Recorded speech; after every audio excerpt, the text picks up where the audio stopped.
Yaolana, bonjour à tous, en direct du Fénoua. Nous sommes le dimanche 9 mars 2025. Et là, une fois n'est pas coutume, en fait, nous allons translater un peu les maths sur le milieu maritime.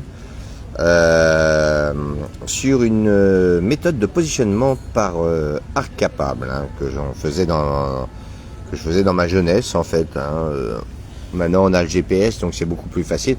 Donc ça, c'est une vidéo qui s'adresse pour tout public, à partir de 3e seconde. On va redémontrer, en fait, c'est pourquoi. Eh bien, on arrive, en fait, à tracer un cercle, deux cercles, dont l'intersection nous donne notre position réelle. Alors, de quoi s'agit-il? Il s'agit, en fait, disons, on a une carte, en fait, et sur cette carte, nous avons des amers. Ce sont des points remarquables, en fait, sur la côte. Et nous sommes ici. Enfin, on ne sait pas exactement où nous sommes. Admettons, sur la carte, on va se positionner là. Ça, c'est extrêmement intéressant comme réflexion, puisque en fait, on appelle ça notre position hypothétique, une position estimée. Donc, si je prends mon sextant horizontal et puis, disons, je mesure l'angle qu'il y a entre les amers A et B, eh bien, j'obtiens un angle alpha. Et puis, je fais la même chose, en fait, avec des amers B et C. Sextant horizontal, donc on fait bouger l'image de l'un sur l'autre et je trouve un angle bêta. Et les instructions nautiques en fait nous précisent en fait qu'il s'agit de relier une droite entre A et B et puis de tracer une droite avec un angle faisant un angle de 90 moins alpha, c'est-à-dire l'angle mesuré, et 90 moins alpha, et l'intersection nous donne notre centre du cercle O1 qui passe par les amers A et B. Et de la même manière, en fait, section horizontale, on prend un angle bêta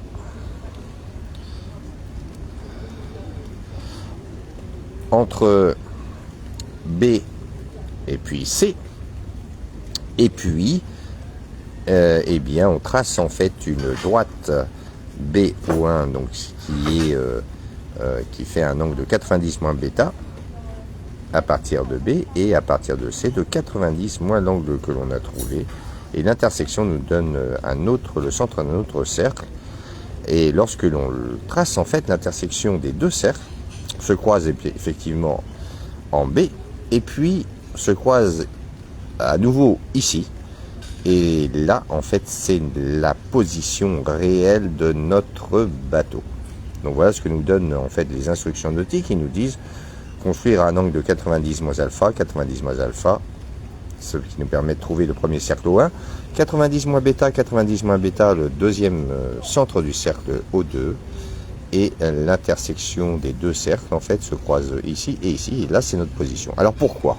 On va essayer de démontrer cela, et donc je vous propose en fait de tracer dans un premier temps un cercle. Et on va essayer de redémontrer le théorème de l'angle au centre qui vaut le double de l'angle inscrit. Alors l'angle inscrit, c'est celui-là. Et pour ce faire, en fait, ce que l'on va faire, en fait, on va prendre un diamètre. Le diamètre BP. Donc ce diamètre, bien sûr, il passe par O. Et on va raisonner, en fait, disons, sur une première partie.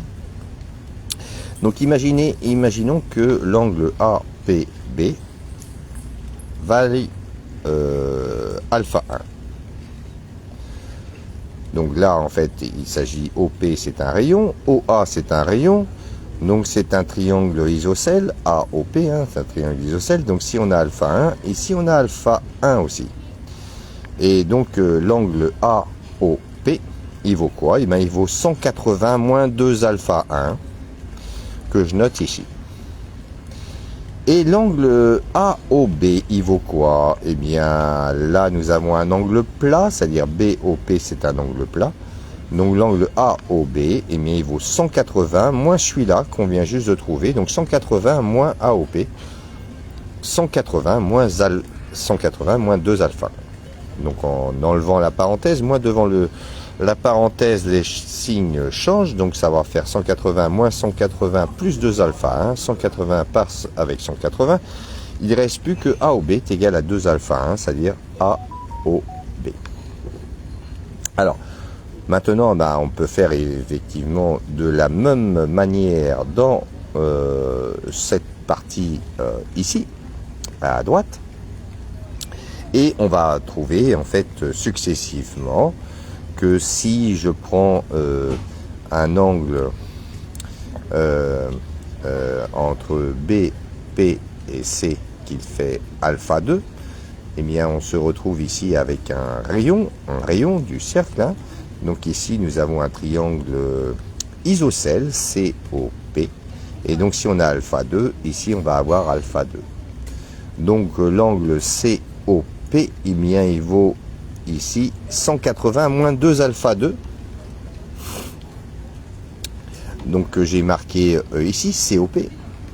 Et si on cherche l'angle BOC, eh bien on sait que BOP c'est l'angle plat. Donc pour trouver celui-ci, eh bien il faut faire 180 moins celui qu'on vient de trouver. Donc 180 moins celui qu'on vient de trouver, eh bien de la même manière de ce que l'on a fait précédemment, il va nous rester BOC qui est égal à 2 alpha 2. Alors si on regroupe les deux choses, eh bien on va dire que l'angle AOC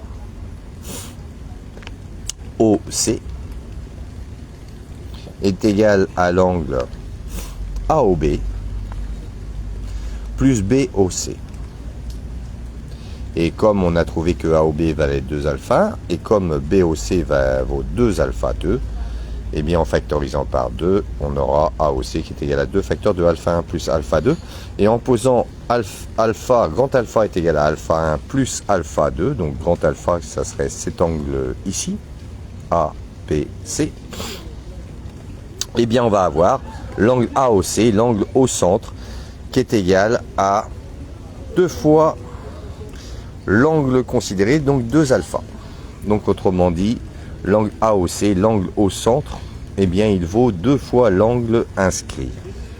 Voilà, une petite démonstration en fait sympathique, hein, avec les angles, la somme des angles d'un triangle fait 180 degrés. Alors, revenons, disons, à notre méthode de positionnement par arc capable. Donc si je suis sur mon bateau et je prends l'angle formé entre les amers A et B sous un angle alpha, eh bien la méthode dans les instructions nous propose effectivement que l'angle, que vaut cet angle-là, sachant que si on a cet angle-là, eh bien l'angle au centre vaut 2 alpha. Donc ces angles-là, la somme des angles fait 180 degrés, donc cet angle-là plus ce que je note dans un premier temps gamma, 2 alpha plus gamma, puisqu'il s'agit d'un triangle ici AO1, B, c'est un triangle isocèle, hein, ça c'est un rayon, donc cet angle-là est le même que celui-ci. Donc ça va dire que 2 alpha plus 2 gamma vaut 180 degrés, la somme des angles d'un triangle valant 180 degrés. Donc en isolant 2 gamma dans un premier temps, on a 180 moins 2 alpha, et en divisant le tout par 2, on a gamma qui est égal à 90 moins alpha.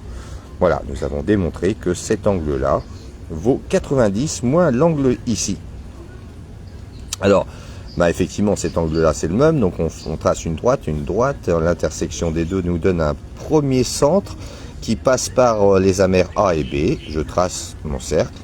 Et de la même manière, si avec mon sextant horizontal je trouve un angle, je vois les amers B et C sous un angle bêta, et bien pour trouver le centre du cercle, en fait, eh bien je trace une droite à 90 moins bêta, l'angle ici, et ici une droite à 90 moins bêta par rapport à la droite BC, et l'intersection des deux nous donne le centre du cercle O2 que je trace. Bien sûr, il passe par les amers B et C. Et les deux cercles de centre O1 et O2 se croisent, s'interceptent en B et dans un autre point. Et ce point-là, en fait, c'est notre position réelle.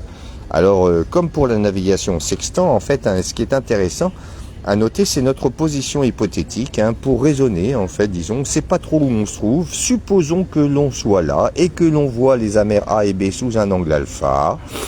Et les amers B et C sous un angle bêta. Eh bien, avec la méthode que l'on a décrite, eh bien, en traçant nos cercles, eh bien, on pourra dire que en fait notre position réelle et celle-ci. Donc c'est une méthode qui était bien connue par les marins d'autrefois. Hein. Moi je m'amusais à l'époque déjà de les redémontrer. Là nous sommes en 2025 hein, et maintenant nous avons le GPS. Mais avant en fait il s'agissait de faire de la navigation soit à l'estime et puis il fallait retrouver soit par des alignements et choses là notre position. Parce qu'en Bretagne il y avait beaucoup de courants. Et donc cette position-là était une très bonne position, une très bonne méthode de positionnement. Hein, ça s'appelle la méthode de positionnement par arc capable. Et là, nous avons démontré, redémontré le fameux théorème de l'angle au centre, AOC. L'angle AOC vaut le double que l'angle inscrit APC.